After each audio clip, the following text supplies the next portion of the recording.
I suppose Blue Beetle would be Quaritch's favourite DCEU movie, and we know why. Why so blue?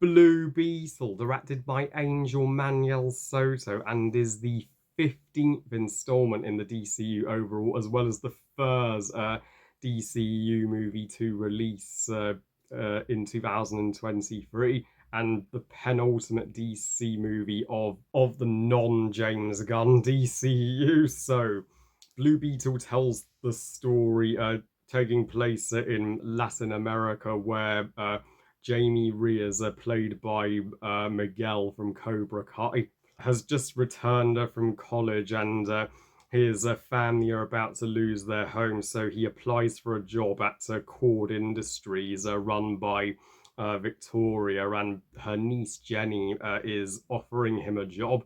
She steals the blue scarab beetle, which her aunt has dedicated most of her life to searching for, and she entrusts Jamie with this, and Jamie touches this and becomes the superhero Blue Beetle with his badass high-tech suits, though Victoria will stop at nothing to get the suit back, even if it means murdering Jamie and his entire family.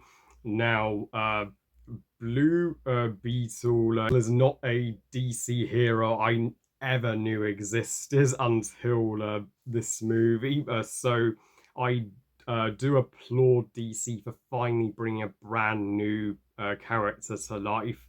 Sadly, Warner Brothers and DC didn't market this movie until literally April, just 4 months before its release. So it was inevitable this movie was going to be another DC box office bomb.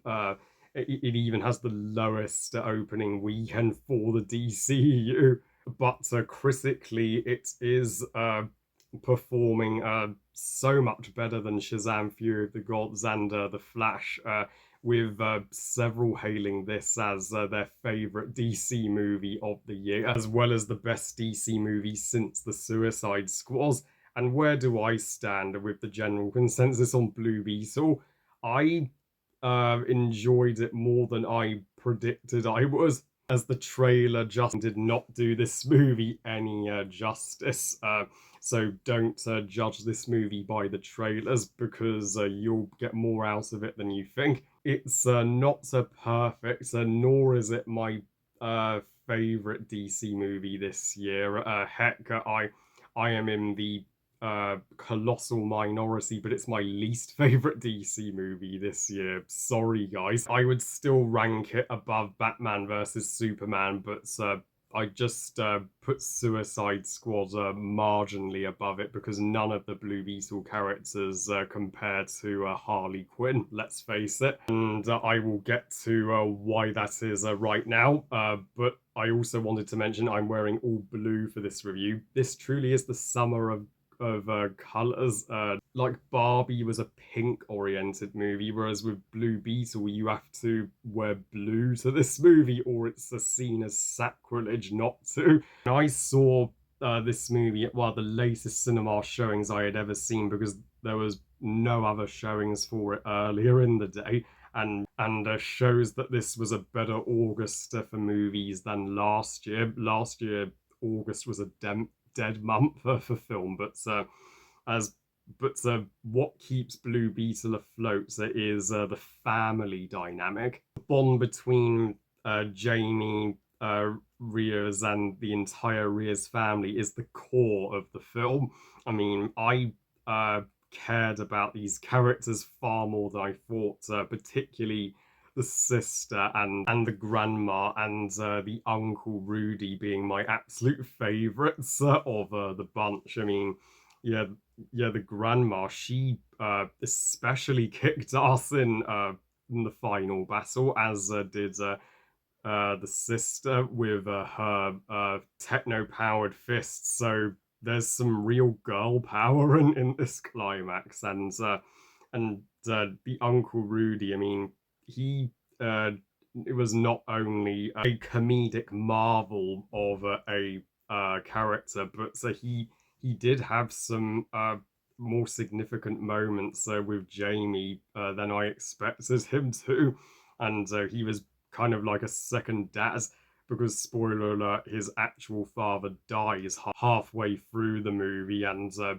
when the family do lose the father and their home to Cord Industries, that you do feel the pain of their loss and want to comfort them. Jamie chatting with his father is the ghost, the spirit of his father, telling him he needed to return and do what's right. It gave me Lion King and Black Panther vibes for sure. And Jamie as our hero, he is uh, and Jamie is our hero. Yeah, he is well just a lovable family man who will do everything to support his family, putting going as far as putting them before himself. So when his family let him know when he returns from university, uh, uh, they didn't tell him all that's been going on in their personal life because they didn't want him to worry. He's instantly concerned and wishes he could have done more. And it takes him time to master the Blue Beetle suit and develop a friendship with the conscience inside the Scarab Beetle. So he's not just automatically good at it, which makes him more relatable. And plus, he's played by Miguel from Cobra Kai, the greatest Netflix show. What's not to love? And my absolute favorite character in this movie would have to be Jenny, the love interest, and the niece of Victoria. She has a hard hitting and a traumatic backstory where she lost both her parents and she's having to continue, well, keeping her father's superhero legacy alive at Cord Industries, and is constantly, well, uh, arguing with her aunt about how Cord Industries should be run, and she's just as important to the narrative as Jamie is. Without her, Jamie never would have got the suit to begin with. I'm still shocked she didn't get a suit herself, but I'm sure she will in part two, which this movie is setting up. And the love story is built up to nicely. It's not rushed. They have a one or two moments when they're about to kiss, but they don't do a full blown you are the love of my life kiss until the final scene. And the fact that her mother did paintings was a beautiful addition to her backstory. And also, this is the probably the cheapest DCU movie with a budget of only $104 million, and it was filmed in just 2 months, apparently, from May to July 2022. And you can see, but it's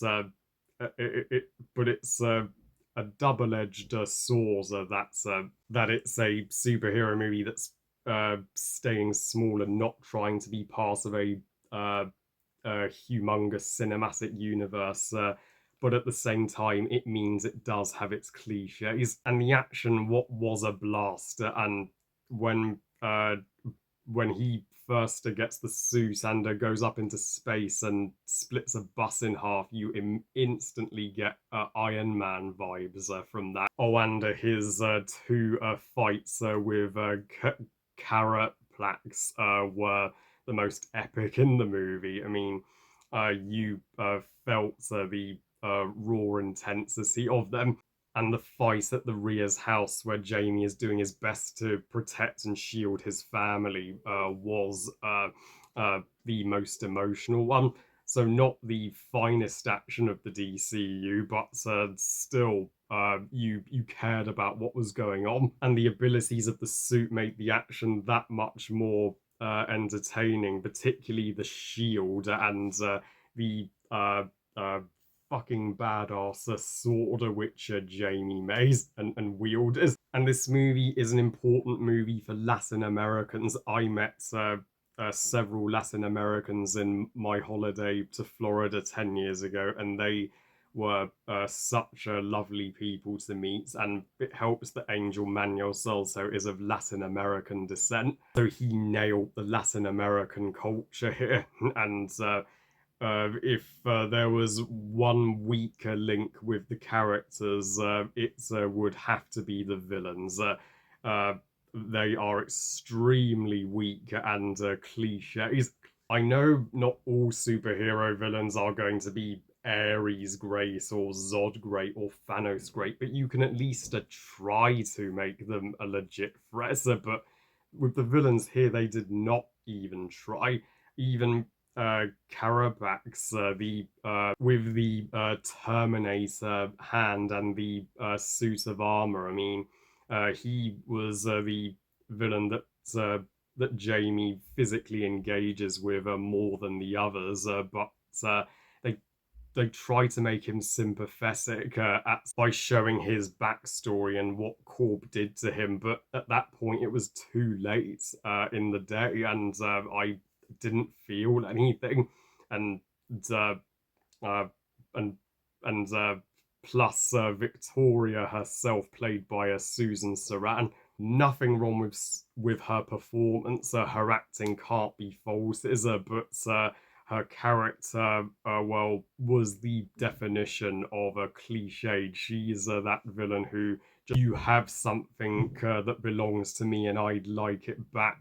That's it. I mean, of all the villains you could have picked for the Blue Beetle origin story, you picked the uh, most forgettable business villains. You could have picked Black Beetle as the main antagonist here. He could have been so much more compelling and had more quarrel with Jamie. So yeah, even though the villain side of the story may bore you, the family side certainly won't. That's what elevates this movie, and it's not even the longest DC film. It's just 2 hours and 5 minutes. I would love a sequel to this movie. A sequel has potential to improve over this one. Now they've got the origin story done with. They have potential for a superior antagonist, and in the post-credit scene, now that we know Ted Cord, Jenny's father, is alive, maybe her mother will also be revealed to be alive in the sequel. So yeah, in conclusion, Blue Beetle is a better movie than it has any rights to be, and it's well far from my favorite superhero flick this year. But I would rank it over Ant-Man and the Wasp: Quantumania. I give Blue Beetle 4 stars out of 5. Great movie. So yeah, another blaster from the folks at DC, and we just have one more non-James Gunn DCU movie to go: Aquaman 2: The Lost Kingdom. All is riding on that one to conclude uh, the DC this year with a colossal bang. Well, I love you guys. Thank you for watching. I hope you guys enjoyed this review. What are your thoughts on Blue Beetle? Is it your favorite DCEU movie of the year, or not your favorite? Do you find it a little overrated? Please comment and let me know. Please like, share, and subscribe. Please follow me on Twitter and Instagram. And I'll see you all next time when I review Valley Girl, as well as a special documentary by my good friend Ollie Pajak, Interval. And I will be doing my top 5 best and most disappointing and worst movies of summer 2023. And remember, movies are us. Bye, guys.